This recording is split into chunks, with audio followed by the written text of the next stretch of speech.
Gold trusted gold buyers మీరు తాకట్టు పెట్టిన బంగారాన్ని విడిపించి ఈ రోజు ఉన్న మార్కెట్ ధరకు కొనబడను.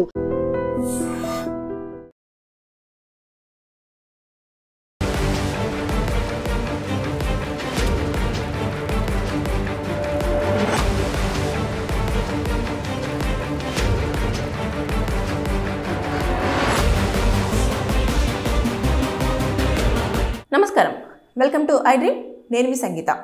ఏనుగు దంతాల విషయంలో ప్రముఖ నటుడు దాదాసాహెబ్ ఫాల్కే అవార్డు గ్రహీత మోహన్ లాల్కి కేరళ హైకోర్టులో ఎదురు దెబ్బ తగిలింది. అసలు ఏమైందనేది ఒక్కసారి వివరాల్లోకి వెళ్తే, మోహన్ లాల్ గారి దగ్గర ఏనుగు దంతాలు ఉన్నాయి, అవి అక్రమంగా కొనుగోలు చేశారు అని చెప్పేసి వార్త రావడంతో 2011 డిసెంబర్ 21 తేదీన ఐటీ అధికారులంతా కూడా ఇంటికి వెళ్ళి, కొచ్చిలో ఉన్న తన ఇంటికి వెళ్ళి మొత్తం సోదాలంతా కూడా నిర్వహించడం జరిగింది. అక్కడ సోదాలు చేసినప్పుడు 2 జతల ఏనుగు దంతాలు కూడా దొరికాయి. దొరికిన తర్వాత వాటిని స్వాధీనం చేసుకొని ఇవి అక్రమంగానే రావడం జరిగింది అని చెప్పేసి వాళ్ళు ప్రాథమికంగా నిర్ధారించుకోవడం జరిగింది. నిర్ధారించుకొని వాళ్ళు తీసుకొని వచ్చిన తర్వాత అప్పుడు అటవీ శాఖ అధికారులు వైల్డ్ లైఫ్ ప్రొటెక్షన్ యాక్ట్ కింద మోహన్ లాల్ గారి పైన కేసు ఫైల్ చేశారు. ఫైల్ చేసిన తర్వాత ఆ కేసు రన్ అవుతున్న సమయంలోనే ఇతను ఏం చేశాడంటే, కేరళ గవర్నమెంట్ తోటి ఆ దంతాలకు నేనే ఓనర్ని, అది నేను కొనుగోలు చేసినది కరెక్ట్ వేలోనే కొనుగోలు చేశాను, అది అక్రమంగా కొనుగోలు చేసింది కాదు, నేను దానికి డబ్బులు పెట్టి మంచి వేలోనే కొనుక్కోవడం జరిగింది అని చెప్పేసి దాన్ని ప్రూవ్ చేస్తూ ఒక సర్టిఫికేట్ని అతను గవర్నమెంట్ నుంచి తీసుకోవడం జరిగింది. అంటే దానికి ఏనుగు దంతాలకు నేనే ఓనర్ని, అది మంచి మార్గంలోనే కొనుగోలు చేయడం జరిగింది అంటూ ఆ సర్టిఫికేట్ అనేది కేరళ గవర్నమెంట్ 2016వ సంవత్సరంలో కూడా ఓనర్షిప్ తోటి అతనికి ఒక పత్రాన్ని జారీ చేయడం జరిగింది. అయినా కూడా కోర్టులో ఇప్పటికీ కేసు అట్లా కంటిన్యూ అవుతూ వస్తుంది. కేసు అది కరెక్ట్ కాదు, అది రాంగ్ కేసు, ఇది మేము ఎలాంటి అక్రమంగా కూడా చేయని దానిపైన అనవసరంగా నన్ను ఇలా ఇరికించారు అంతే తప్పించి ఇక్కడ జరిగింది ఏమీ లేదని చెప్పేసి అతను తన వాదనలు వినిపిస్తూ వస్తున్నారు. అయితే ఇదే సమయంలో జేమ్స్ మాథ్యూ అని చెప్పేసి ఒక పర్సను కేరళ హైకోర్టులో ఏం చేశారు అంటే ఒక పిల్ దాఖలు చేశారు. ఇలా ఏనుగు దంతాలను అక్రమంగా ఇంట్లో పెట్టుకోవడం కానివ్వండి, అదేవిధంగా దానికి నేనే ఓనర్ను అంటూ గవర్నమెంట్ నుంచి ఒక ధృవీకరణ పత్రాన్ని తీసుకొచ్చుకొని అతను చలామణి అవుతున్నారు అని చెప్పేసి కూడా ఒకటి పిల్ని దాఖలు చేయడంతో హైకోర్టు ఇమీడియట్గా దానిపైన ఒకసారి మొత్తం ఆర్గ్యుమెంట్స్ అంటూ రన్ చేసిన తర్వాత రీసెంట్గా అక్టోబర్ 25, 2025వ సంవత్సరంలో కూడా ఏం చేసిందంటే ఒక తీర్పును వెలువరించింది.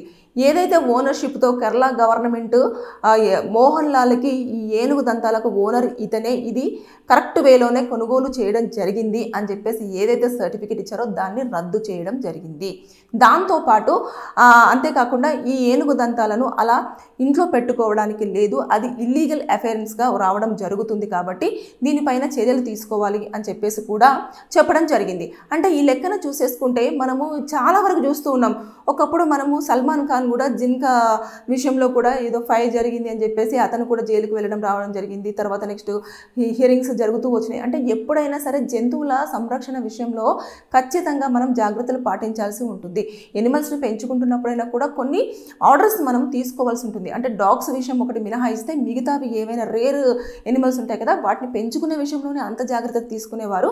ఇక్కడ చూసేసుకుంటే దానికి సంబంధించిన భాగాలను, పార్ట్స్ని, బాడీలో ఉండే పార్ట్స్, కొమ్ములు కానివ్వండి, దంతాలు కానివ్వండి, కొంతమంది చర్మాలు కానివ్వండి, పులి గోర్లు కానివ్వండి, ఇలాంటివన్నీ కొంతమంది ఇళ్లలో స్టైల్గా పెట్టుకుంటూ ఉంటారు. అవన్నీ ఏ రకంగా వచ్చాయి అనేది కూడా మొత్తం పూర్తి స్థాయిలో చూస్తూ ఉంటారు. దానికి కరెక్ట్గా సర్టిఫికేట్ ఉండాలి, లేకపోతే అనవసరంగా మీరు ఎవరైతే వాళ్ళు ఇంట్లో పెట్టుకుంటారో వాళ్ళు జైలు పాలు అవ్వాల్సిన పరిస్థితి చోటు చేసుకుంటుంది. ఇప్పుడు మోహన్ లాల్ గారి విషయంలో కూడా అదే జరగబోతుంది. ఎందుకనంటే అక్కడ అతను ఎలా తీసుకున్నాడు ఆ ఏనుగు దంతాలని, అంటే ఏనుగును హింసించారా, లేదు అనుకుంటే అక్కడ ఏం జరిగింది, అంటే దంతాలు తీసేటప్పుడు అది ఎంతవరకు పెయిన్ బేర్ చేసి ఉంటుంది, ప్రాణంతో ఉన్నప్పుడు దాన్ని ఏమన్నా కొట్టి తీసారా, లేదు అనుకుంటే దాన్ని మొత్తానికి లేకుండా ఆ జంతువును లేకుండా చేసిన తర్వాత దంతాలు తీసుకొని రావడం జరిగిందా, ఎక్కడ కొనుగోలు చేశారు, ఎవరు అమ్మారు, ఎక్కడి నుంచి వచ్చాయి అనేది పూర్తి స్థాయిలో ఇప్పుడు మొత్తం ఎంక్వైరీ అనేది కంటిన్యూ అవుతుంది. అంటే మొత్తం ఎవిడెన్సెస్ అన్ని కలెక్ట్ చేసి ప్రొడ్యూస్ చేసి కోర్టులో నేను ఇవి నిజంగానే కొనడం జరిగింది, ఇది కరెక్ట్ వేలోనే తీసుకున్నాను, నాకు ఇలా అమ్మారు అని చెప్పేసి అంటే దానికి నేను ఓనర్ని అని చెప్పేసి అతను ప్రూవ్ చేసుకోవాల్సి ఉంటుంది. ఒకవేళ ప్రూవ్ చేసుకోలేని విషయంలో అయితే దీని మీద కేసు ఫైల్ అయింది అంటే మినిమం 3 నుంచి 5 సంవత్సరాల వరకు కూడా జైలు శిక్ష పడే అవకాశాలు ఉంటాయి. తర్వాత జరిమానా కూడా విధించడం అనేది జరుగుతూ ఉంటుంది. కాబట్టి ఇప్పటి వరకు అయితే దాన్ని మొత్తం రద్దు చేసింది గవర్నమెంట్. ఏదైతే ఓనర్షిప్ అంటూ చెప్పేసి దంతాలకు తినే ఓనరు అని చెప్పేసి ఒక సర్టిఫికేట్ ఇచ్చిందో అది రద్దు అయిపోయింది. దాంతోపాటు అక్రమంగా ఉన్నాయి అని చెప్పేసి నిర్ధారించింది. అలాగే అటవీ శాఖలో కూడా చాలా వరకు కరెక్ట్ వేలో లేదు కాబట్టి కొత్త రిక్రూట్మెంట్ అంతా జరగాలి, కొత్తగా ఎంప్లాయీస్ని తీసేసుకోండి, ఇలాంటి అక్రమ రవాణాలు జరుగుతున్నాయి అని చెప్పేసి కూడా మండిపడడం జరిగింది. అంటే కేరళ హైకోర్టు కూడా దీనిపైన ఇప్పుడు దృష్టి సారిస్తుంది. మొత్తం ఎవిడెన్సెస్ అన్ని కూడా కలెక్ట్ చేయమని చెప్తుంది. అంటే ఇది బోత్ పార్టీస్ వాదనలు కూడా అంటే ఇది 2011 నుంచి కూడా కంటిన్యూ అవుతూ వస్తుంది. ఇప్పటివరకు చాలా వరకు జరుగుతూ ఉన్నాయి. కొంతమంది జైలుకు వెళ్ళేసి వచ్చారు, కొంతమంది బెయిల్ మీద తిరుగుతూ ఉన్నారు. ఏదేమైనా సరే కానీ ఎనిమల్స్ విషయంలో మాత్రము ఖచ్చితంగా మనం జాగ్రత్తలు పాటించాల్సిన అవసరం ఎంతైనా ఉంది. ఎంత పెద్ద స్టార్ కానివ్వండి, ఇప్పుడు దాదాసాహెబ్ ఫాల్కే అవార్డు గ్రహీత అయినా పర్వాలేదు, మోహన్ లాల్ పెద్ద స్టార్ అని చెప్పేసి ఈ శిక్షల నుంచి తప్పించుకోవడానికి ఛాన్స్ ఉండదు. ఎందుకనంటే అతను ఖచ్చితంగా ప్రూవ్ చేయాలి.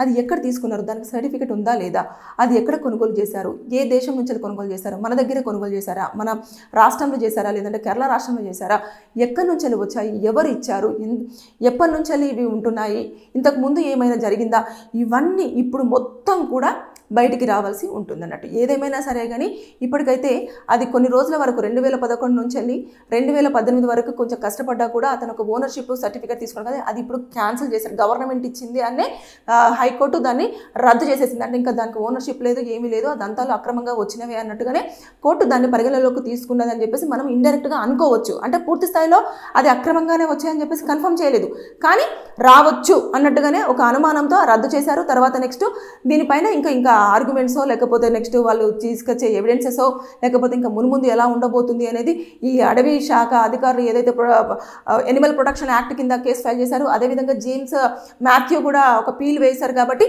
దాన్ని బేస్ చేసుకొని అప్పుడు మొత్తం పూర్తిగా పరిశీలించిన తర్వాత అప్పుడు పూర్తి స్థాయిలో ఒక తీర్పు అనేది వచ్చే అవకాశాలు ఉంటాయి అన్నట్టు. ఇలాంటివన్నీ జరుగుతూనే ఉన్నాయి. ఎనిమల్స్ విషయంలో మనము చిన్న దెబ్బ దానికి కొట్టినా కూడా అది చాలా డేంజరస్. మనుషులను ఎంత హర్ట్ చేస్తామో జంతువులను కూడా మనం హర్ట్ చేసినప్పుడు ఖచ్చితంగా పనిష్మెంట్స్ అనేవి ఉంటాయి. వాటికంటూ ఒక ప్రొటెక్షన్ యాక్షన్ అనేది కంపల్సరీగా ఉంటుంది. దాంట్లో శిక్షలు చాలా తీవ్రంగా ఉంటాయి. వెళ్ళి జైల్లో కూర్చున్నాము అంటే ఇంకా అసలు బయటికి దాని మీద బెయిల్ ఇద్దామన్నా కూడా వచ్చే ప్రసక్తి చాలా తక్కువ రేర్గా ఉంటుంది అన్నట్టు.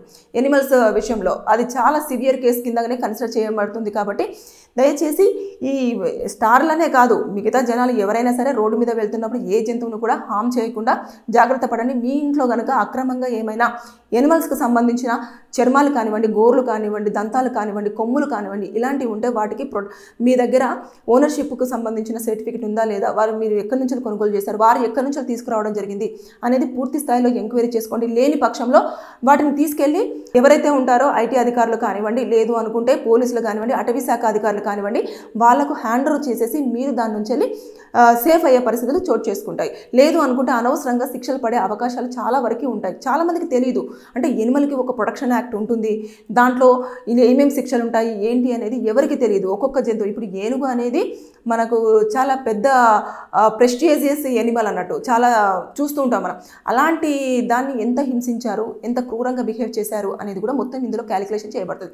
ఏదేమైనా సరే కానీ ఇప్పుడు అంత పెద్ద స్టార్ అయిన మోహన్ లాల్ గారు పెద్ద చిక్కుల్లో పడ్డారని చెప్పేసి మనం భావించవచ్చు. Thank you. And for more videos, please subscribe to iDream. Please subscribe to iDream. Please subscribe iDream. And please subscribe to iDream. For more videos, subscribe to iDream. please like, share and subscribe to the channel. Congratulations, iDream. Subscribe to iDream. Subscribe to iDream. So subscribe to iDream Media. iDream ki iDream team andarki huge congratulations. Please subscribe iDream Media. Please subscribe to iDream. Subscribe iDream. Please subscribe to iDream. iDream అంటే నా కళల channel subscribe చేసుకున్న నోరు తిరుగుతలేదు, మీరైతే గంట గుర్తు కొట్టండి. For more such videos, please subscribe to iDream. Subscribe to iDream. Please subscribe to iDream. Please subscribe iDream Media. Please do subscribe to iDream. Please subscribe to iDream Media. For best entertainment and information, please subscribe iDream. And don't forget to subscribe to iDream.